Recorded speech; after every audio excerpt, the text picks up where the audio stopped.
What's up, everybody? Welcome back for day two of our postseason streams. Gonna come at you. Just a little recap for what we had got into yesterday. Took a look at where the league was and where the league might be location wise and with some teams. So looked ahead to see exactly what might be the future of the league. May we see 16 teams? May we see an expansion? All these questions do remain. But one thing we do know is that the 2026 UFL regular season has come to a close. So, on that note, the questions really remain what can we expect moving in to not only the postseason but also into the off season? So, today we're going to take a little look at what we've got when it comes to some of our players.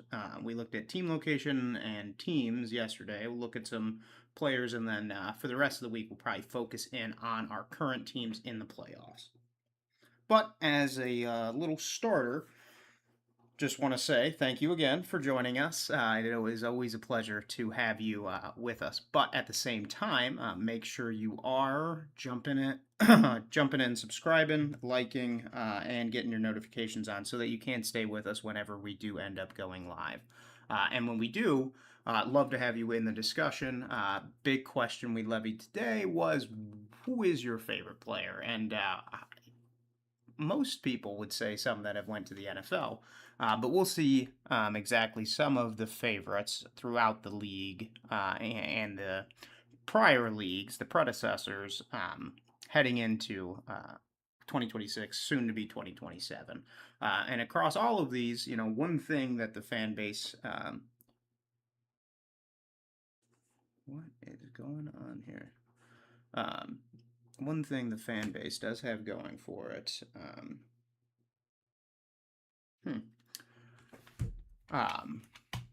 Let's see what's going on. Sorry, everybody. Little housekeeping action.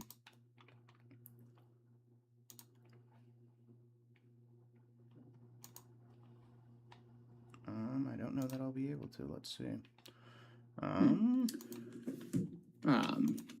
Let's see. What do we got going on here?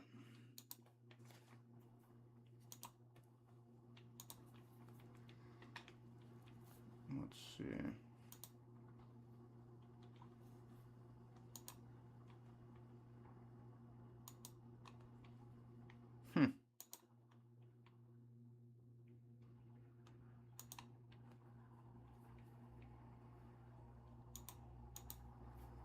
Well, looks like we're going through with this one, I suppose.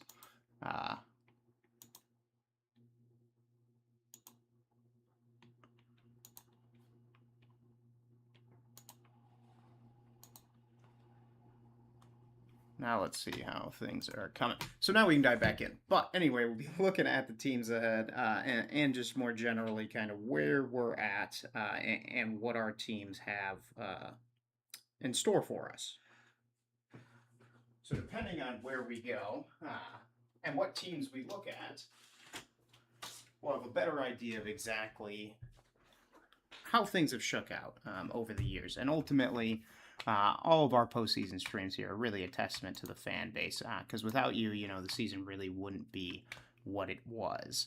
So if we look at some of our awards, this is going back to 2024, so our first season. So this is post-merger.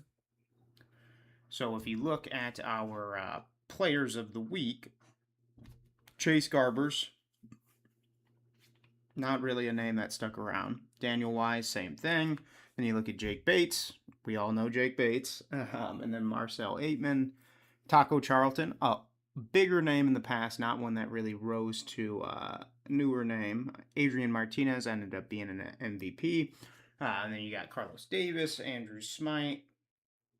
So Jacob Sailors, a bigger name in the league, but not so much outside of it.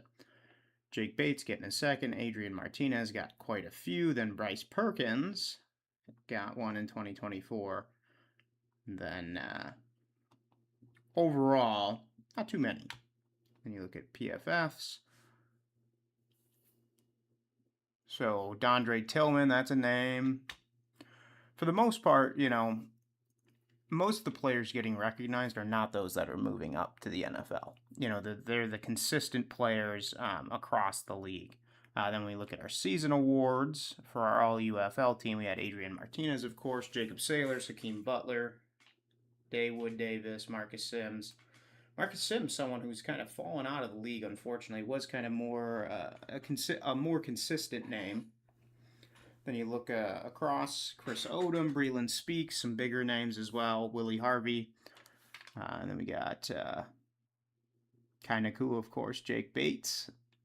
So we had some relatively large names, but at the same time, you know, not all of these large names really took over, let's say, the discussion surrounding the league. You know, we had good players, there was good play, but ultimately the player that really arose and dominated the discussion was Jake Bates, and that was pretty much what we saw across 2024. And then looking at 2025, we check out our players of the week. We got Jared Jones-Smith, Steven Gonzalez, Mike. Seems like they gave it to the whole offensive line that time.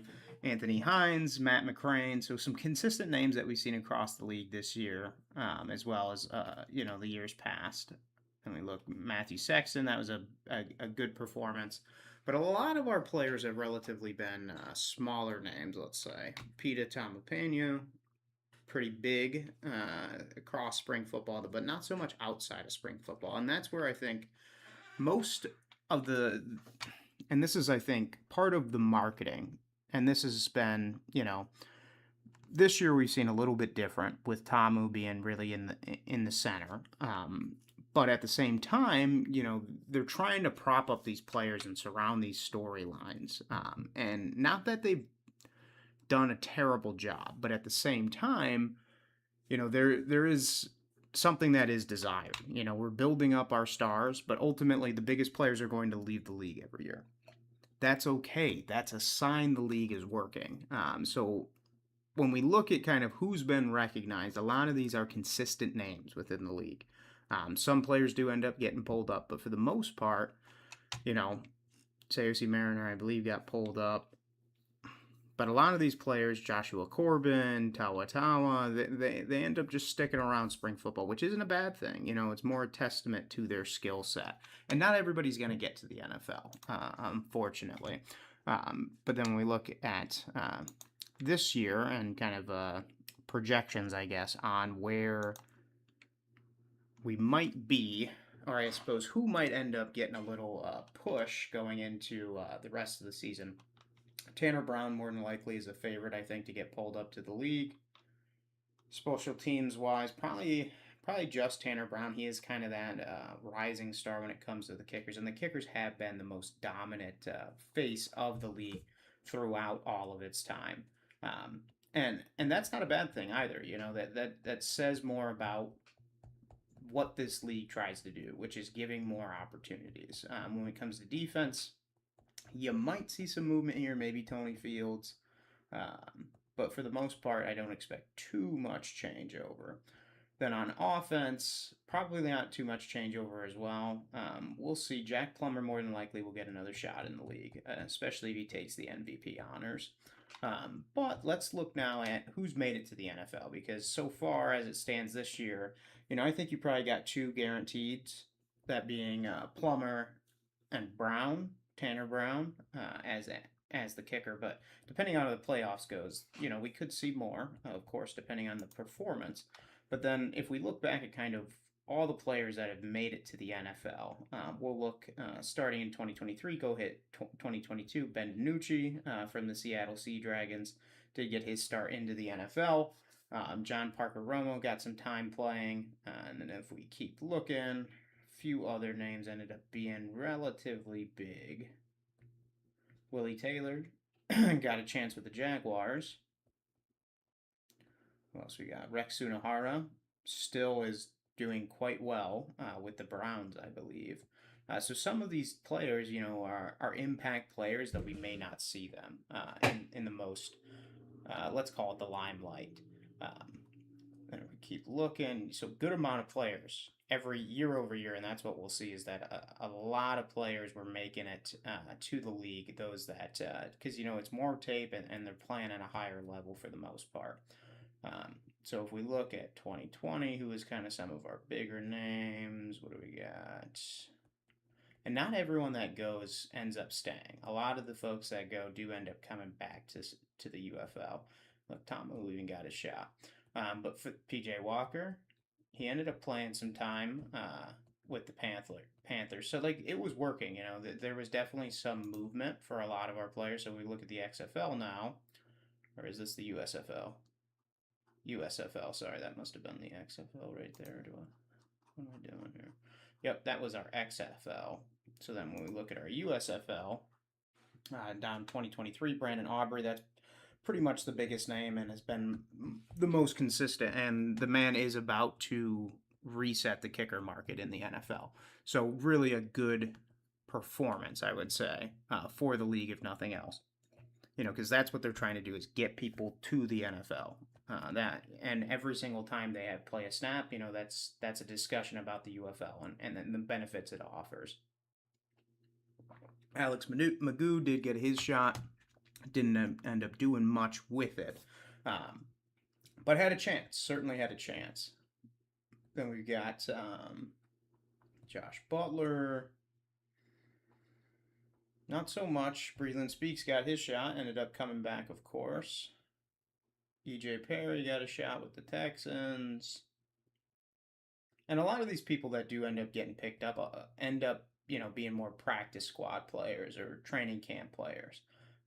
But a shot is a shot, and most of these guys are playing just for that. If they get a shot, they get a chance. That's what they're looking for.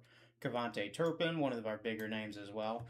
The one consistency I've seen arise is that the Dallas Cowboys love the UFL players, and they, for the most part, are some of the more active signers of players that end up making it to the league. Then if we look at our UFL, the NFL tracker, so this is our 2025 and 2024, starting down at the bottom, we got who ends up making it? Some of them. Most of these guys, they play a little bit, end up coming back. Breland Speaks got another chance, so he's been getting a few chances. Rex Sunahara, so this one is the one where we really landed it with the Browns, and I believe is still active with the Browns. If we keep looking, Puka's brother got a chance. We love to see that. So there was a lot. Most of the players, though, that got signed in 2024 ended up being more practice squad players than anything else. Marcus Sims, this was one of the more disappointing ones. Sims had a great season with the Panthers, signs with the Seahawks. What ends up happening? Injured most of the season, never really plays, ends up back in the league the next year. But did get his shot, just never really had the opportunity to perform. Jake Bates really was the big name in 2024, though. Ramiz Ahmed, I believe, did get some time as well, but Jake Bates truly the one that really arose as not only the main story across the league, but also has proven, between Aubrey and Bates, has kind of proven that one of the strong suits of the UFL is developing kickers, which is, something that the league is generally in need of. Then if we look across for 2025, Bryce Perkins got a chance, but unfortunately, I don't think it ended up sticking. Let me keep looking. Who else we have? Braylon Sanders got some. Jacob Sailors did end up landing some active time with the Lions, getting some snaps. So that was a big win for him. Dresser Win. Yep, ended up backing up, or kind of being more of a third string, I suppose. You got Joshua Corbin got a shot. That's good. Harrison Mevis, I believe, ended up kicking for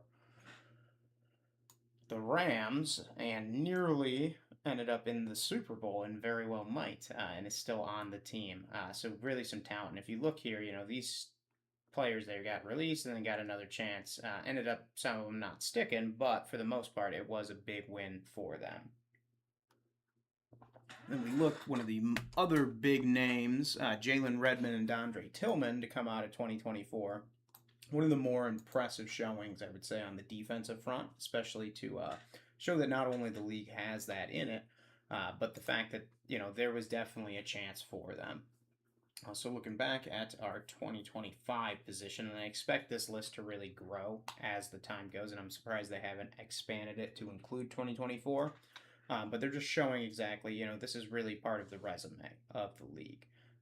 And for the most part, in 2025, there was some really, really good performance, I would say, when it comes to signing, getting on practice squads, that sort of thing. But when we look at this, I wanted to put it into perspective in relation to kind of who are people's favorite players in the UFL. And for the most part, in 2024, the favorite player by and large was Jake Bates. He had a good story, performed on the field, and also was a favorite to go to the NFL and ended up doing so. But then when we turn and look more at, this year, 2026, who has arisen to be a fan favorite? And just going through like each team, so let's talk about the Gamblers. I think most of the country and even the city of Houston has absolutely no idea who's even on the Gamblers. And for that I feel like does, kind of hurt them, because if you were to say, what's the number one player, I would say Moreno Cropper. But at the same time, who's else is taking note of that? So let's look now at the Aviators. Who is that number one player? And I think if the league, or if we had maybe 4 more weeks to play, Morton might step into that role. But as it stands right now, it's been a relatively muted position for the Aviators, and really not. When you look at Ohio, they've shown up. Don't get me wrong; they've really done well for the Aviators, for that fan base. But at the same time, and this is where I think maybe the league falters a little bit, because they need to prop up their players to become these stars. And whether it's in that local market or nationwide, that's where the league has really suffered. So for the Aviators, you know, who is their big star? And that's a question I don't really know. I would say McClendon was kind of the star power coming into the league, but based on performance across the league with the other quarterbacks, did that end up being the case? And I don't know if I can say that that's true. Our next team, the Birmingham Stallions, DTR was kind of the face of the team after the trade. But if you look at the season as a whole, the face of that franchise is the coach. And it has been the coach. And in the past, the coaching scheme won them championships. That did not exactly happen this time. So we end up dealing with a position where we don't really have a face of the franchise. And especially with the season being over, when you think about the Stallions, first thing that comes to mind is Skip. Skip's gone now, so now it's AJ. But at the same time, the fan base, don't get me wrong, they're going to rally around AJ. But I'm sure they'd appreciate a player that they can root for, buy the jersey of, all that stuff. So there's a question there, because we had consistent play. When we look at the quarterbacks of the Stallions for the last few years, we had Corral, Magoo, Martinez, and so far, heading into this season, it's been a lot of questions, and maybe DTR is the future. But as it stands, they're missing that rallying point. Then if we look at our next team, which would have been the Arlington Renegades, the face of that team has been Austin Reed since the first three weeks. Then they went on a 6-game losing streak, won their final game. And I do think Reed is still kind of the face of that franchise, and probably if he does not end up going to the NFL, which he might, but the season performance, I think, did definitely halt or hamper it. But looking at that, the quarterback is who you want your franchise to rally around. So you look at DC. Tamu is the face of that franchise. He's in all the ads. Everybody knows Tamu. Tamu's almost the face of the whole league at this point. And that's something DC, I think, it's a strong suit of their team. It really is. Where you look at some of these other teams, Gamblers, the Aviators, the Stallions, and they're suffering. They really are. You know, missing out on that player, that's a connection lost. You know, that's a kid that might end up being a lifelong fan that doesn't have that player that they want the jersey of. And that's not what I think the league wants. They want to put out the best product they can, which draws in the most fans that they can. And fans like star players. I know that it's kind of a little silly, but ultimately they do. They want someone to root for. They want someone, to feel like they're fighting for their chance to be in it, and especially have that chance to compete moving forward. Um, then looking at the Storm, the face of the franchise, and this is and their new franchise, so it takes time for these things to develop. But at the same time, Plummer, who's definitely more than likely going to the league. But at the same time, who's going to end up being that leader moving forward? And I think with the quarterback position, you do fall into those issues where that could happen. You could end up losing your quarterback every single season because they're doing so well, and then you lose the face of your franchise. Then looking at the Battlehawks, who is the favorite player there? Honestly, at this point, I have no idea. Hakeem Butler has been the most consistent talent, is a wide receiver, which I don't think, I mean, don't get me wrong, people love a good wide receiver, but Hakeem's good, and I think Hakeem is someone that can, the fans can rally around, been consistent throughout the UFL for the Battlehawks.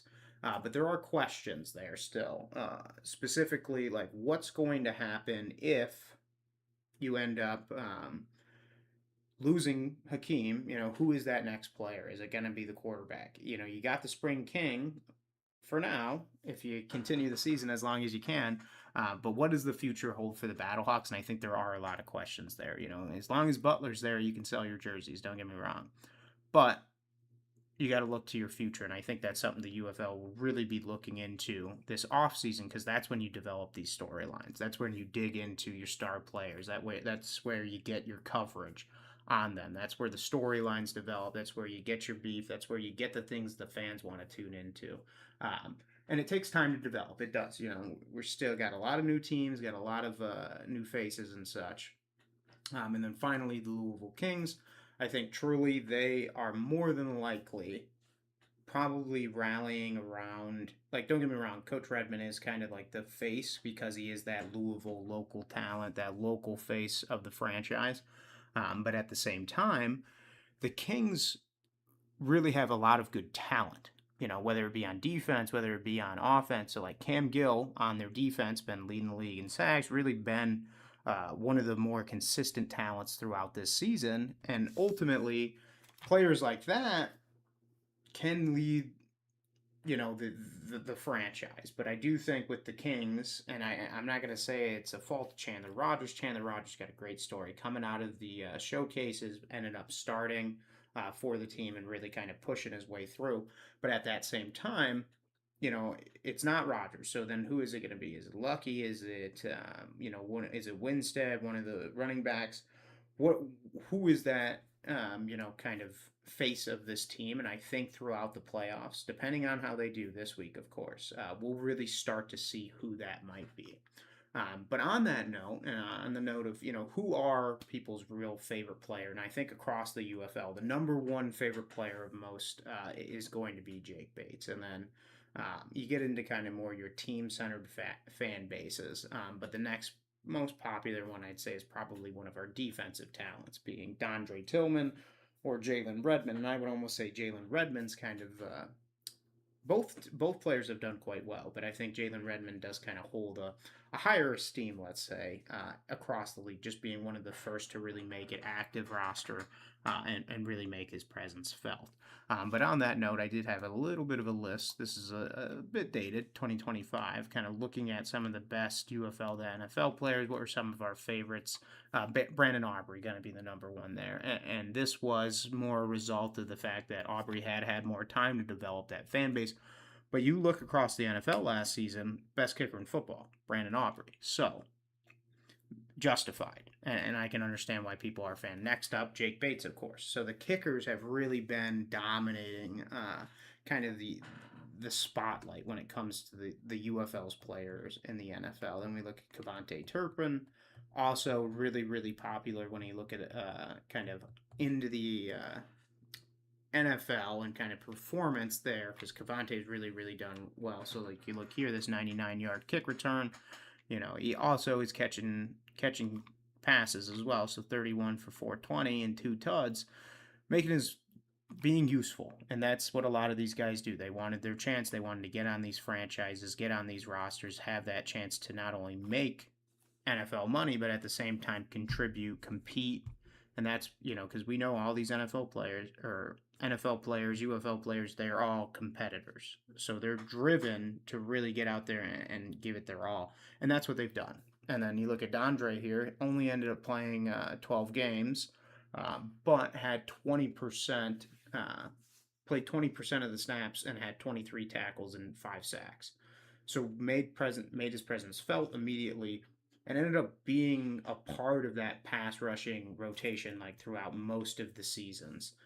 Then you look at Jalen Redmond. This is where kind of slept on, I'd say, but has been a key part of that team's defense. In the tackle rotation, started 2 games, which was a pretty good performance. And even as the years have went on, has really kind of stepped into a larger role. Then looking at Farms, kind of more of an older signing from the Maulers, which is pre-merger. That would be with the USFL. And ended up doing pretty well with the Patriots. And then Adrian Martinez, being the UFL's MVP, ultimately, you're going to have some fan spillover there from the UFL to the NFL, and Martinez was one of the more popular players. And on that note, there was a lot of, I would say, there's a lot of very good short storylines for the UFL. But where the league has really been lacking is kind of that long-term connection between the fans and the players. And on that note, what do you do to develop that better? And I think that there's 3 ways you can go about this. First of which is through your broadcast. And I think they've done a pretty good job going in and interviewing the players. But one thing I think where we're missing is we have so like they interview a player after a big play. So we're always catching the post big play, storylines. But as a part of that, we're missing a massive part of this story as well, which is really the consistent players that may not be making these really recognizable plays, but may be, people the fans can rally behind. Because if you look at across the NFL, some of the biggest fans are of like offensive tackles, defensive tackles, linebackers, safeties. People are fans of all these different positions. And when we only focus in on the wide receiver that gets the 80-yard pass, or we focus in on the defensive player that gets an interception or pick six, we miss so much of that consistent player that's out there that the fans can really go and look to every week. And while the broadcast is good, I'm not going. If it ain't broke, don't fix it. But at the same time, if there's an opportunity for there to be, let's say, another little bit of pregame coverage or halftime coverage where we're really diving into the players, focused on that game. That way, the fans are seeing the game and they start to see more about the players they like, the impact players. That will probably have a really strong impact. So in the future for the UFL, don't be surprised if you start to see more player-centric content, and that generally will probably arise throughout this off season.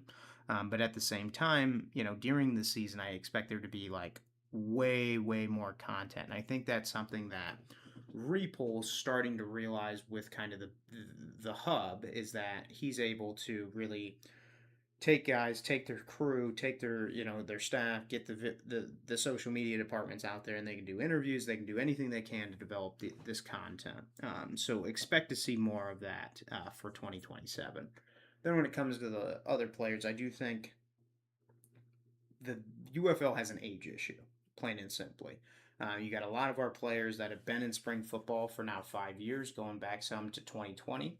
And at that time, when the league's mission, first off, is now to put on a good product. So I understand. I'm not going to fault the league for bringing back good talent. But what I will say is a part of this league's like selling point was that like this is the opportunity for like the younger missed players to have their chance to prove themselves for the NFL. And that's something I feel like we've lost a little bit as we've looked into, just building our rosters. And I don't know that you have a cutoff because we want to just have good talent. And those that don't end up in the NFL that are good, those are your key players. And those are kind of where you build your storylines around. But if you can filter in a few new players, young players that are performers, like Jake Bates, maybe that does, wonders for advancing, the the respect of the league, but also the interest across the fan base. And on that note, don't be surprised if you start to see more rookies brought into the discussion. So when it comes to like just general, when we're talking about the defensive plays, they'll start with hitting the key players, but then they'll be like, oh, watch out for this rising talent. And that's where, as they build up these younger stars, those are the guys that are going to get signed to the NFL, the ones that still have a few years of playing time left. These guys that are 30, 35, don't get me wrong, great players, good athletes, but, you know, the NFL is really looking for young talent that they can take that's good and has proved itself and then develop it into what they want on their roster. So don't be surprised if you see more rookie focused coverage.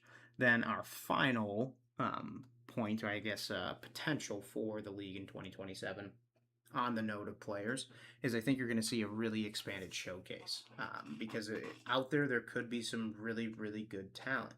And depending on who ends up going to the NFL this year, whether it be a kicker, whether it be a quarterback, whether it be a running back, and if they perform well, that's huge for the league. So don't be surprised if you see a lot of showcases flooding the media because they're going to be trying to draw out as many stories as they can because every single player they get that might even be a talent like Chandler Rogers, that's the storyline. Oh, this guy, we discovered this guy, we developed, and we came out of our showcases. And you'd be surprised. There are some hungry players out there, and they're willing to really put in the work to have their shot.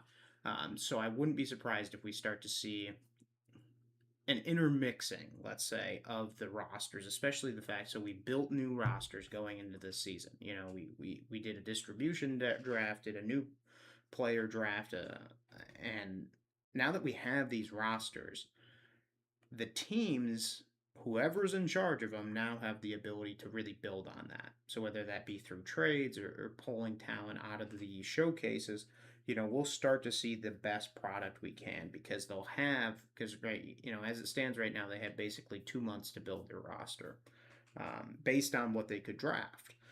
But now they're going to have basically an entire year to go through the roster, make their trades, bring in more talent. So don't be surprised if we start to see a lot of talent movement because not only is that a good story, but it's all about showcasing that player talent. So they do have the chance to go to the NFL. So I wouldn't be surprised if we see a lot of showcases and if nothing else, a lot more player focused content to try and kind of draw out that interest, whether it be for the NFL or anything else.